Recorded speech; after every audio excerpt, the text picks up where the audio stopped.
This is BBC One Scotland.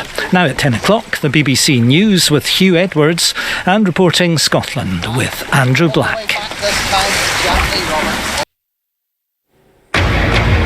Tonight at 10, a big spending Chancellor delivers a budget which he claims will bring an age of optimism.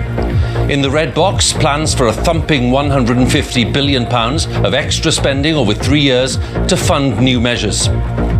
Fuel duty cut, air passenger duty cut, alcohol duty cut, the biggest cut to business rates in 30 years.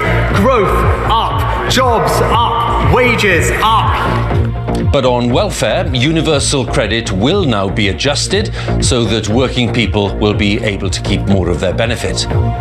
With inflation set to rise to 4% and experts warning that living standards are unlikely to improve, Labour was critical. In the long story of this Parliament, never has a Chancellor asked the British people to pay so much for so little.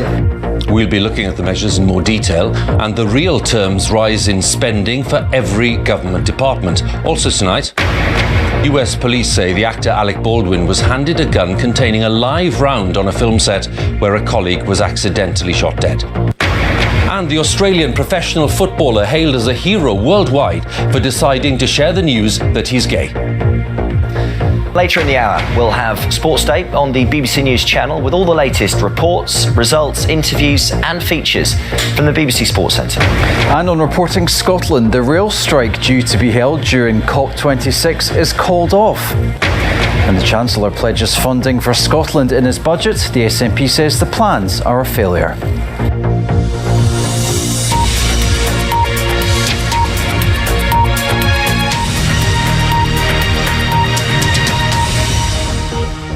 Good evening. The measures announced by the Chancellor in today's budget mean that the tax burden is at its highest since the early 1950s and public spending is set to rise to the levels of the 1970s. Rishi Sunak explained that he was setting the foundations for a vibrant economy emerging from the pandemic in what he called an age of optimism. Well, on those big forecasts, inflation is likely to rise above 4% next year, but the government's own budget watchdog suggests it could be higher than that. Economic growth is forecast to be 6.5% this year, but could then fall as low as 1.3% after 2023. On benefits, following the removal of the extra £20 universal credit, the Chancellor has cut what is called the taper rate, which he says will help 2 million families. But critics say that it does not make up for the loss. Now, for some of the businesses hit hardest by the pandemic, that's hospitality and retail and leisure, business rates in England will be cut by 50% for a year, and taxes on some beers and sparkling wines will be cut. And just days before the UK hosts the Global Climate Summit in Glasgow, air passenger duty on UK flights will actually be cut, but will be increased for some long-haul flights, and duty on fuel will not be going up. Labour pointed to a tax cut for the banks and said that this revealed the government's real priorities, not those of working families.